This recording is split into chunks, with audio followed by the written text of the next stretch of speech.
Coming up on Kentucky Outlook, aging, healthcare, and a farewell. You know, the Administration of Aging tells us that 1 in every 8, or 13.3%, are older Americans. We'll find out what area cities are doing to make their cities more age-friendly. And working to become more age-friendly, along with that, a groundbreaking for a new state-of-the-art partnership facility between WKU and the Medical Center. And to round out the half hour, a farewell. That's coming up next on Kentucky Outlook.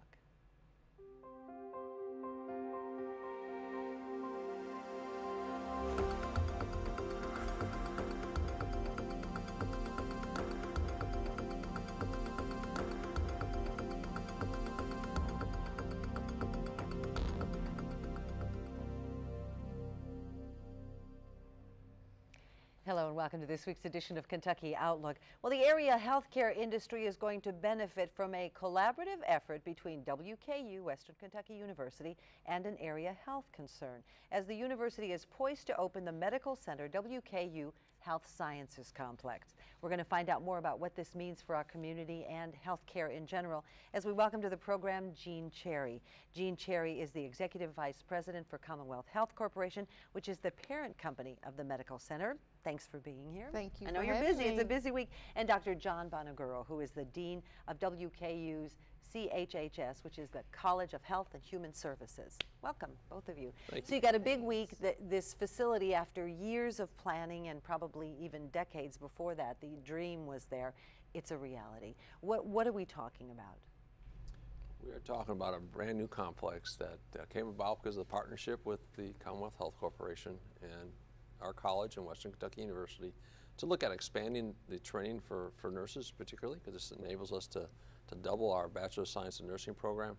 And it also is a space for our brand new doctorate in physical therapy program, which we've been planning for 10 years. I came in 2003 as the first dean of the College of Health and Human Services, and the first thing we did was look at new programs, and physical therapy was on that radar, and we took us a long time to get there, but it would house the Doctor of Physical Therapy program as well. So I'm seeing, it is exciting, I'm seeing this checklist and cha-ching, cha-ching, right. We're getting those things taken care of. So the Commonwealth Health Corporation, the parent company of the Medical Center, decided that this might be a good collaborative effort. Take us through a little bit of that and the whys. You know, the foundation of the relationship between Western's nursing program and really all of their clinical education programs and the Medical Center has a long, rich history, and Western has for a long time provided the skilled clinicians we need to take care of our patients. So for a long time they've completed their clinical skills training at the Med Center, but we've continually, the competition for the graduates of those programs is pretty aggressive, and there is always, it seems, a shortage of good skilled clinicians. So this seemed like just a natural. Western needed to expand their program so that they could take all of the applicants, the qualified applicants they had. We're continually needing both nurses and physical therapists, so it just seemed like a logical progression for them to locate on the campus. Well, you know, we're going to be talking in the second segment about aging in America and how cities are trying to become more age-friendly. We have an aging population. Those boomers, they're, you know, we are getting up there. So, you know, obviously the need is going to be there for physical therapists and for nursing, but the need for nurses has been there for a long time. It has, and that's driven by a couple things. We have, just like we're aging, our nursing workforce is aging as well, and it's a physical job. It's pretty demanding. So we have a pool of nurses that we know will be moving on to do maybe less strenuous things. But beyond that, I think that just that ongoing need for the collaborative effort is just more pressing than it ever has been. We know that our demographics are going to make that need for nursing more and more obvious, and healthcare reform has created a lot of positions for nursing that are not at the bedside, so we have a big competition to pull them weight in those administrative positions. Good point. So let's take a look. We've got a photograph. We've got a couple of photographs, and a special thanks to Brian Lemon at WKU for sharing those photos with us.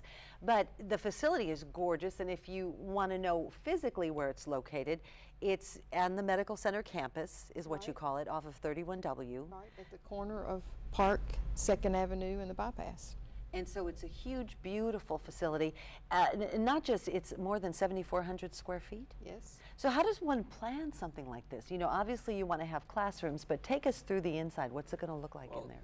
As Jean was sharing. This has been a very collaborative effort, and so our faculty were very much involved. We had the very best architect. Stingle Hill was the firm. Paul Edwards was the gentleman who led that, the architect, and he worked so well with our users of that facility, being our nursing faculty, our physical therapy faculty, our staff, saying what types of things are needed, and also looking at other facilities like this. So we have the state-of-the-art facility that includes on the first floor 2 90-tiered classrooms that can seat our nursing students. It has a 90 computer lab as well. It has a beautiful auditorium that's part of the medical center's part of the facility. It's also a simulation lab on the first floor for CHC. So they can do all their training. Simulation, they could do their training because, and Yes. I'm chuckling because someone was quoted recently as someone who's been with the nursing department at WKU for the past several decades, that they couldn't even facilitate the mechanical or the electrical beds because there weren't outlets that were put there. Referring to, that was Renee Kilgore referring to, because we started to expand the nursing program this past fall. We renovated some space in academic complex to take 80 BSN students fall. We took 80 in spring of BSN, Bachelor of Science in Nursing, correct. Yeah. And so we take 80 a semester. And so we started doing that last year. So we took what used to be a lecture hall and put in some of the lab equipment there, right? Yeah. So when she started to hook these labs up, the other beds we had were the old crank ones. You didn't need power. Just move them. You use manual power, right? And so now, now we have this, so she didn't know what to do, and she ended up having to use a lot of extension cords. Got our health and safety people a little concerned about power and stuff. So when you're planning something like this, I guess the point I'm making is 20 years ago you could never have anticipated what was going to be ahead. So when you're building a facility of this magnitude, how do you plan for the future? That 20 years down the road it would still be relevant and viable. Well, and this is a good time too to just add a little bit to what those skills labs look like today. In that design process, part of that was to get all the stakeholders from both Western and CHC and draw on those till we had the best design possible. But one of the things that we did that I think is really neat is we designed the beds in those skill labs to look exactly like hospital beds. So they have the same medical gas connections, the computers, the monitoring equipment, all the things that those clinicians have in the hospital are mimicked there so that they can practice their skills. And the simulation technology is just fantastic. It's a lot like flight simulators. If anybody's ever played the flight simulation games, they create patient care scenarios where the patients have diseases and the clinicians can do interventions and then see the reactions of the drugs they give or the rate that they give them, and then later they can go back and review that through a video and have a discussion about ways that they might have improved that. So it's just fascinating stuff.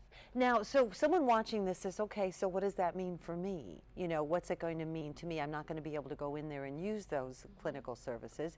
If I want to be a nurse or a physical therapist, it's going to help me. But there's a bigger picture here and there. Bigger picture being they're going to be the ones out providing those services to those 1 out of 8 older adults that you're talking about. They're going to be the ones that had the very best, and that's what this is about. Our core mission as an institution is about excellence in education and teaching. And this facility will enable us to do that. We're doing a fine job now, but now you're just going to have better skill labs, better simulation labs, so when our nurses leave, their continuing ed curve will be very small because they've already been in they can just labs walk right like in and do what they need to do. nursing. Now I believe also there are some parts of our facility that there really was a disaster of some sort, a natural disasters. We actually can turn on the gas and they can actually be patient care centers if we needed it to be. I mean, that's how much in the event that there was some type of natural disaster. Let's say there was something happening, and there's actually a shut-off valve that can use so they can actually be, if we needed emergency sites, could serve as an extra resource. Absolutely. That's exciting to know. So that's a nice Now, feature there's a of that. cadaver lab in part of this. Now, some of the larger universities, especially in the state of Kentucky, University of Louisville, University of Kentucky, have those kinds of facilities. And now Bowling Green. Is that, everybody sort of chuckles when they say the cadaver lab, That's right. lab. But I mean, it's great training. Yes. Right, and you might think that that was for the nursing program, but it's really not. It's part It's of for the the physical part therapy. of the physical therapy Correct. program. Because they're using a lot of cadaver bones and parts for physical They do therapy. gross anatomy. They actually will take Yeah. the cadavers and do the dissections and do just gross anatomy, study all the muscles, ligaments, be looking at, and that's what they do. And then Right now, we've actually been doing that at the medical center in the morgue that's there, and we modified it for this summer because we took This students. is a much better facility. And this is much better than that. Much So better. we have actually 8 stations we could have, but what's the beauty of that is it can be used by other areas. So let's say we want to have communication disorders, like to look at the throat and the neck and the muscles. Dental hygiene wants to look at the jaw bones. What if biology wants to do a special seminar for seniors on gross anatomy? Well, why not use it across the campus? It's a WKU facility. It has the equipment there. Why not just have others be able to use it? The exercise science faculty would like to be participating in that. So it's just another way we can elevate us, be distinctive in what we do in our training, but also help others to reach their goals as well. And it will be called the WKU Health Services Center. Sciences Complex. Oh, Correct. I have to get that one right. So when people are driving by, they'll see both of those logos, you know, See on the both building. WKU Medical Center. And so August 26th, students are there, Yes. all good. Words of wisdom, leave us with some. What does this mean? It's exciting for the community. I hope that it means the end of the nursing and physical therapy shortage in Bowling Green. We would like to keep many of those graduates right here. We hope everybody comes out tomorrow, takes a look for themselves. Ribbon cutting is at 9:30. The ribbon cutting, and if you missed the ribbon cutting, when this show airs, you see it on an encore presentation. It's a beautiful facility. It certainly is. I And think John? this is the start of more collaborations. I think this is just the first Absolutely. one. I think we have a bright future working together to address all the different health and human services profession shortages that we have. So All those needs out there. Thank you so much. We've been talking with Dr. John Bonaguro, who is the Dean of WKU's CHHS. In addition, Jean Cherry joined us, the Executive Vice President for Commonwealth Health Corporation. And we're talking about this new WKU Health Sciences building, which is going to be located in Bowling Green. And while we're talking about collaborative efforts, let's talk about aging. How about a collaboration between a city and WKU's Gerontology Department? We're going to talk about that next when Kentucky Outlook continues. The program is Kentucky Outlook. I'm Barbara Deeb. You know, we were talking in the earlier segment about the exciting opportunities for training healthcare professionals, because guess what? They're going to be needed. Because guess what? There's an aging population. The Administration on Aging reports that persons reaching age 65 have an average life expectancy of an additional 19.2 years. In 2011, 65 plus equaled 41.4 million. That's an increase of 6.3 million since 2000. So I'm throwing a lot of numbers at you. The bottom line is we have an aging population. So what are cities doing to trying to make their municipalities a little more age-friendly? Well, we're going to talk about that as we welcome to the program Dr. Dana Burr Bradley, who's with WKU's Gerontology Department. She runs the place. Good to see you. Good to have you here. In addition, we are joined by Mayor Bruce Wilkerson, Bowling Green's mayor. Always a pleasure to have you here. And thanks for taking the time.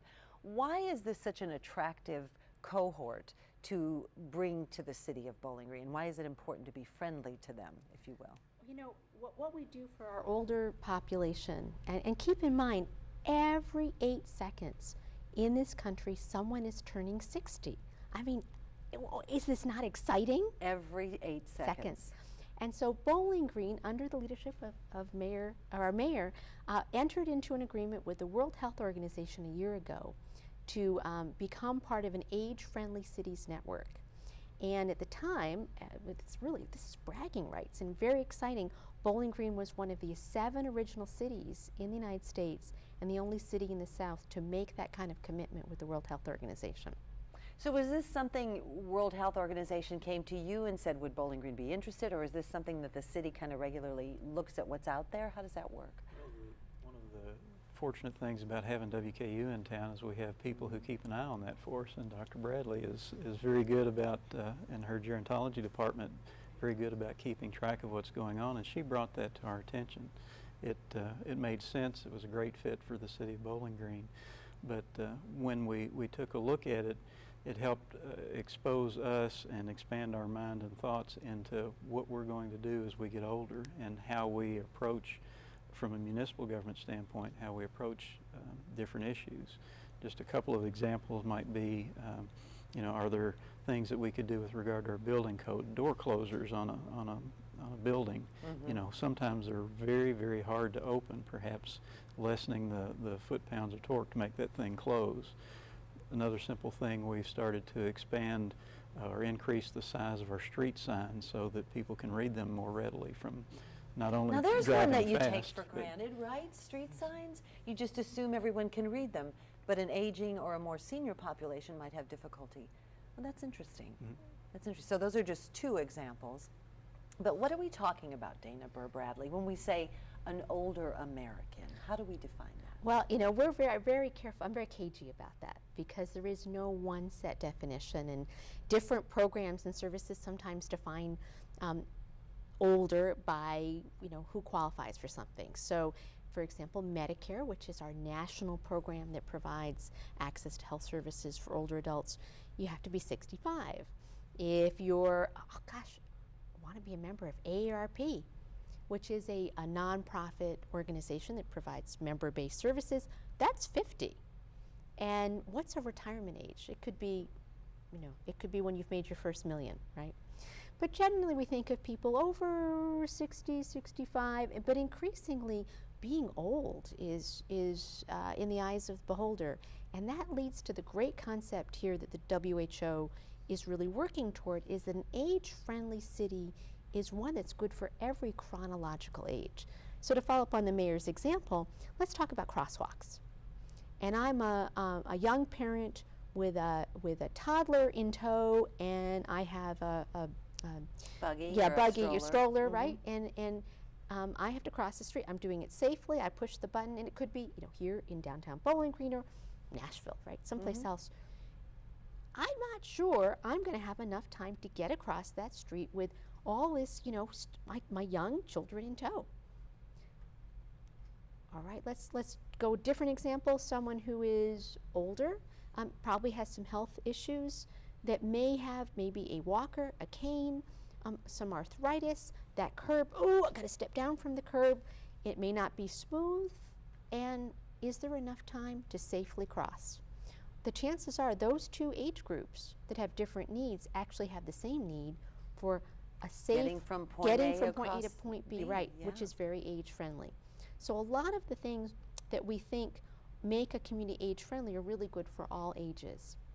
It makes it an attractive place for someone to stay and retire, and we know increasingly Bowling Green is a retirement destination. It has been highly rated.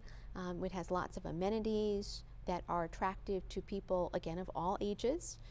And this particular project is a 5-year commitment. So the city has made this commitment to the World Health Organization with WKU's help to really look at a planning process that involves older adults from the get-go. And it's been extremely exciting to work with this group of seniors. The city last spring, I have to remember, time passes so quickly here. And especially as you get older. Yeah, you know, busy time. Through Karen Foley, who's with our Neighborhood Services Division in the city, with support from AARP Kentucky, did an academy called 50 Over 50 Citizens Academy. And these, So you this is our first targeted step. 50 people? 50 people were targeted. I think we 20 of them, almost 30 people complete this week-long training. And they are now experts in everything Bowling Green. They know more about turf maintenance, payroll, school bus maintenance, how the budget works. But here, while you're on budget, how the budget works, is through WHO, the World Health Organization, and through this collaborative effort. Are funds available? Was this a grant-funded sort of program? Or? AARP contributed to some of the programs that we have in place right now, but WHO has not provided any grant funding at this point.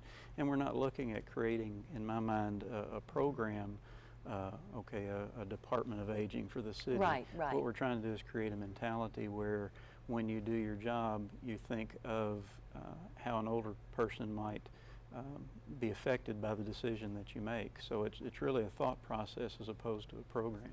But when you're talking about, you were talking about curbs and things like that, if you need to adjust some of the street signs, make them bigger, that's going to cost money, I would suspect, at some point. It is, and in our natural rotation of replacement of signs and curbs and sidewalks, we will implement and integrate those decisions or those ideas into what we're doing. So in essence, what we're talking about here, not quite behavior modification, but more awareness. getting people to just, look around. Right, and to ask, what makes sense? This is a lot about common sense changes. We were really exciting. This was the first year that we had our Age-Friendly Awareness Award, and in fact, the mayor was part of that project as well. And we hope this will be an annual event where we recognize an individual or a business that are doing things that are particularly age-friendly.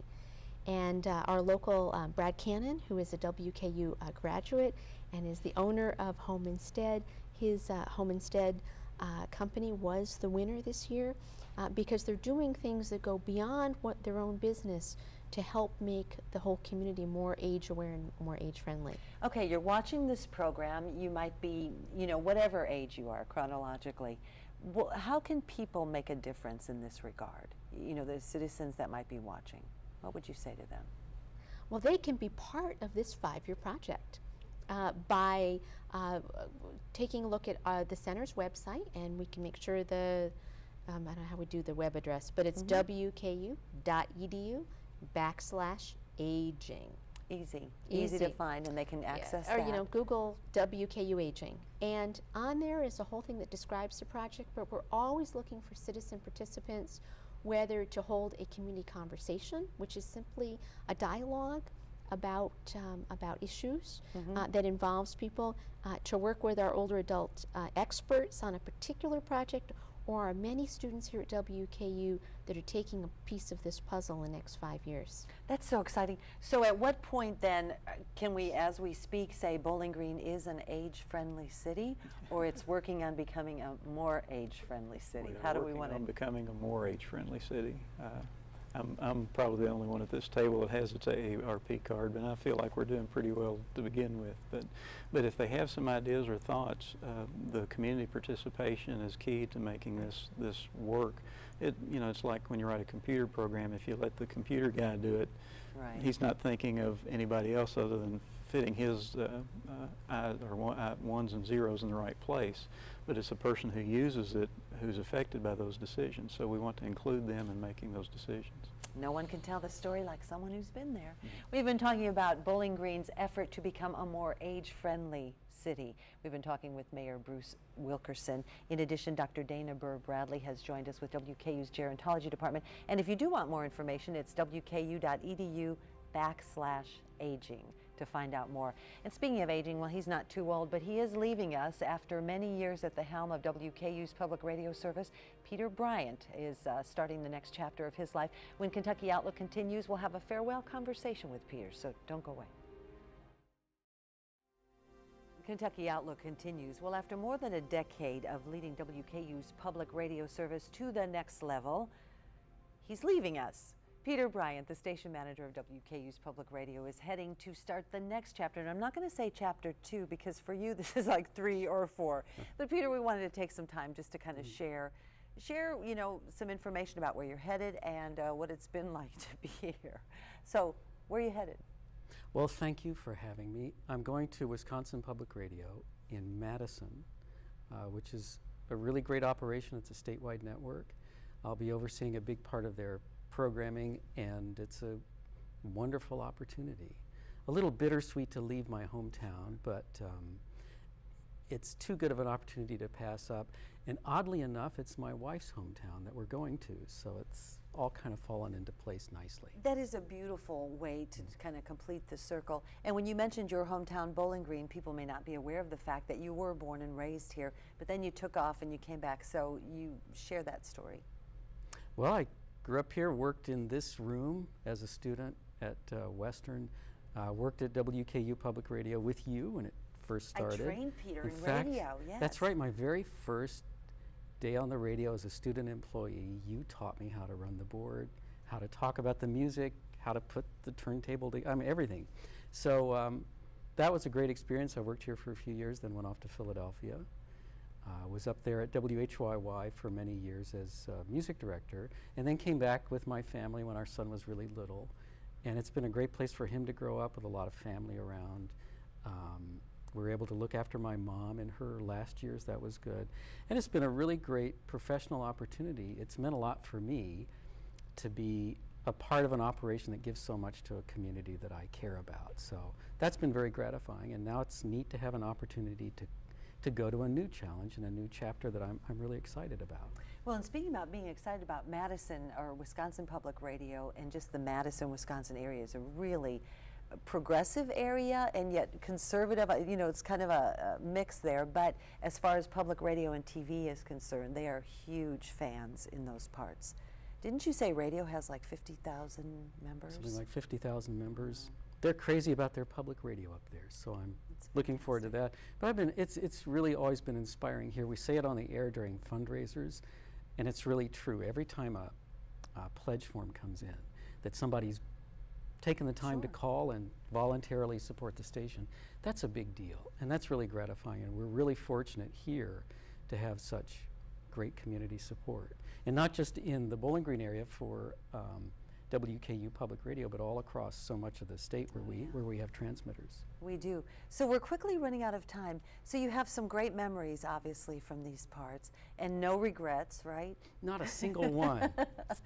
If only, right? No, you've done a lot of amazing things to help move WKU Public Radio to the next level. It's been nearly 15 years. I'm really proud of what we've accomplished, and fortunate to have had such a gifted staff to work with. You included. Thank you. Thank you, Barb, and all the great people, and that will continue. I mean, people come and go, programming changes and adapts, but the core mission that drives it all stays the same, and I'm confident in that. And public radio's core mission is what you're referring to. You feel like it's got a bright future? Oh, absolutely. We've managed to keep this station growing and adapting and responsive to the listener, and sometimes that means making some tough choices.